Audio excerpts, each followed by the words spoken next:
साथीहरू नमस्ते। हजुरहरूलाई सरस्वती पी कुकिङ च्यानलमा स्वागत छ। आज चाहिँ म हजुरहरूको साथमा केएफसी स्टाइल फ्राइड चिकन विङ्सको रेसिपी लिएर आएको छु। आशा गर्छु हजुरहरूलाई भिडियो मन पर्छ। KFC style chicken wings fry बनाउनुको लागि सबैभन्दा फर्स्टमा हामीलाई लिनुपर्छ विङ्सलाई चाहिँ मैले यहाँ मजाले धुएर सफा पारेर लिइसकेको छु। अदुवा लसुनको पेस्ट ठुलो चम्चाको 1 चम्चा, रातो खोर्सानीको धुलो ठुलो चम्चाको 1 चम्चा, सानो चम्चाको हाफ चम्चा, गोलमरिचको धुलो, स्वाद अनुसार नुन र आधी निम्बु निचारेर हालिदिनुपर्छ र मजाले मोलेर 15 मिनटको लागि छोपेर राखिदिनुपर्छ फ्रिजमा।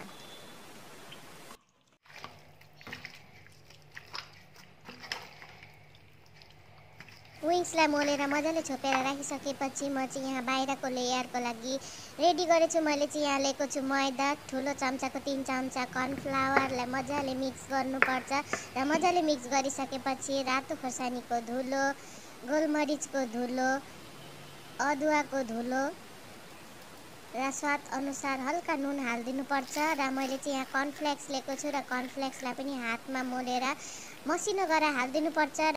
कर्नफ्लेक्सलाई यसरी हाल्यो भने चिकन एकदमै क्रन्ची बनिन्छ र हाम्रो बाहिरको लेयरको लागि रेडी भइसक्यो।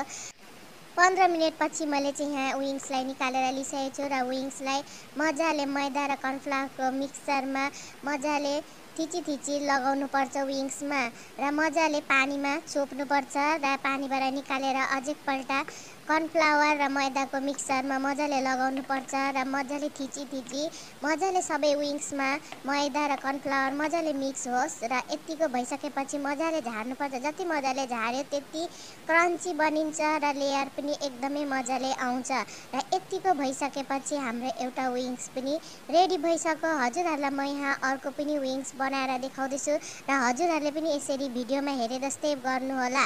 र मैले चाहिँ यहाँ फ्राई गर्नुको लागि तेल पनि तताइसकेको छु र तेल चाहिँ एकदमै हल्का तातो हुनुपर्छ र हल्का तातो भइसकेपछि एक कुरा गर्दै विङ्सलाई तेलमा हालिदिनुपर्छ र एकपट्टि रातो हुन्जेल फ्राई गर्नुपर्छ। विङ्स एकपट्टि मजाले रातो भएर फ्राई भइसकेको छ र अर्कोपट्टि पल्टाइदिनुपर्छ र दुईपट्टि नै रातो हुन्जेल विङ्सलाई फ्राई गर्नुपर्छ। हजुरहरूलाई आजको केएफसी स्टाइल चिकन विङ्सको रेसिपी कस्तो लाग्यो प्लिज भनिदिनु होला र मेरो भिडियोलाई लाइक, कमेन्ट, सेयर र सब्सक्राइब गरिदिनु होला र फलो पनि गरिदिनु होला।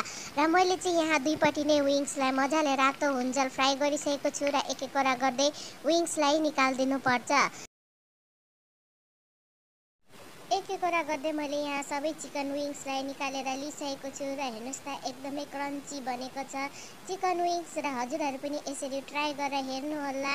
एकदमै मिठो र टेस्टी बनिन्छ र हजुरहरूलाई म यहाँ क्रन्ची सुनाउँछु पनि हेर्नुहोस् त कतिको क्रन्ची बनेछ र एउटा चिकनलाई म यहाँ फोडेर पनि देखाउँछु। हेर्नुहोस् त एकदमै मजाले पाकेको छ र एकदमै यमी बनेछ। हजुरहरू पनि एकपल्ट ट्राई गरेर हेर्नुहोला। KFC style chicken wings fry एकदमै मिठो र टेस्टी बनेछ।